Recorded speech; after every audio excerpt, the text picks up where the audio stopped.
పోనీ వీళ్ళు అంటున్న 1000 కోట్లు ఎక్కడ 50,000 కోట్లు 60,000 కోట్ల నుంచి అది 30,000 కోట్లు 20,000 కోట్లు అయిపోయి ఇప్పుడు ఆఖరికి 3,200 3,500 అంటున్నారు. అది కూడా ఏదంటే ఏమంటున్నారు, ఇదంతా ఎన్నికల్లో ఖర్చు పెట్టారని ఒకటంట, ఇంకోటేమో ఇందులో చాలా భాగం ఆస్తులు కొన్నారంటారు, దుబాయ్ లో పెట్టుబడులు పెట్టారంటారు, ఆఫ్రికాలో పెట్టుబడులు పెట్టారంటారు.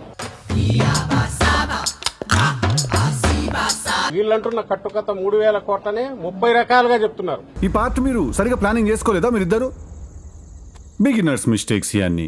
ఇన్వెస్ట్మెంట్లు చేశారంటారు, మళ్ళీ ఎన్నికల్లో ఖర్చు పెట్టారంటారు. అసలు ఎక్కడ డబ్బు ఎక్కడ ఉంది, ఎక్కడికి పోయిందంటే అసలు రికార్డులే తారుమారు తగలబెట్టేశారని కొత్తది ఏదో అనుకునేట్టున్నారు. ఆ మధ్య మీరు కూడా చూసింటారు, బంగారు కొన్నారన్నారు, సినిమాలు తీశారన్నారు. మరి ఎన్నికల ఖర్చుకి ఎక్కడి నుంచి వచ్చింది? ఇంత చిన్న లాజిక్ ఎలా మిస్ అయ్యారు మీరు? ఆఫ్రికాలో పెట్టుబడులు, దుబాయ్ లో పెట్టుబడులు, అసలు అసలు ఏ సినిమా కథ దీని ముందైతే దిగదుడిపే.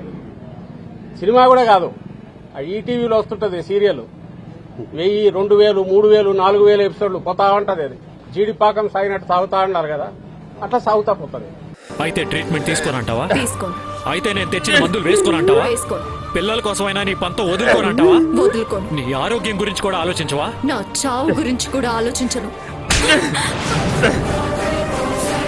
3,75,00,000 375 కోట్ల పేజీలో ఈనాడులోనే బ్యానర్ ఐటమ్ వచ్చింది. మొత్తం సమాచారం అంతా లేపేసినారు హ్యాక్ చేసి కంప్యూటర్లను. దీనికి ఇంటర్నేషనల్ కన్సల్టెంట్లు వాడుకున్నారు. ఇంకొక కథ పెద్దది.